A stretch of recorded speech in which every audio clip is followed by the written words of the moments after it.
कशा आहात तुम्ही सगळे? तर आज आपण फक्त आणि फक्त 4 इंग्रेडिएंट्स पासून पॅनकेक्स बनवणार आहोत. चला बघूया काय काय इंग्रेडिएंट्स लागतात ते. 1 कप पिठी साखर चाळून घ्यायची बरं का सगळी पिठं.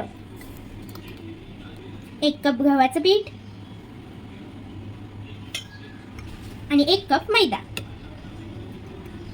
आता या सगळ्या पिठांना चांगलं मिक्स करून घ्यायचंय आणि त्याच्यात सोबत आपल्याला मिल्क पावडर सुद्धा टाकायची आणि खायचा सोडा टाकायला विसरू नका. आता ह्याला चांगलं मिक्स करून घेऊया.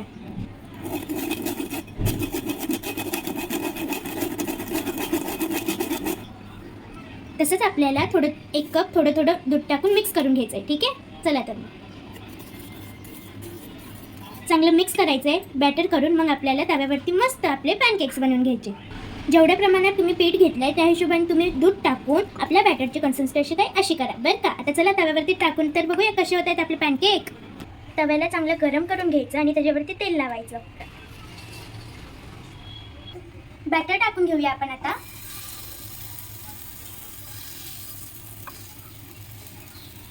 बॅटर टाकलेलं आहे. आता त्याच्यावरती प्लेट झाकून घ्यायची. 2 मिनिटासाठी वाट पहा बरं का आणि मग प्लेट खोलून आपण आपलं पॅनकेक्स पलटून घेऊया.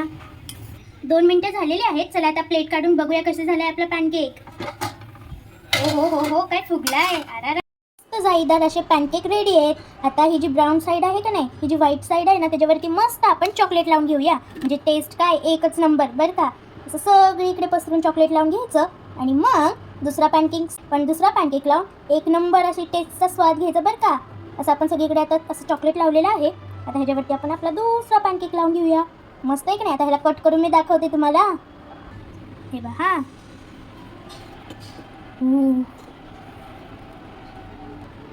हे पहा.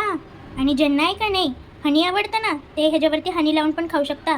बघा ह्याच्यावरती काय भारी जाळी आली आहे. मस्त. आहा. आता मी टेस्ट करून सांगते तुम्हाला कसे झाले पॅनकेक.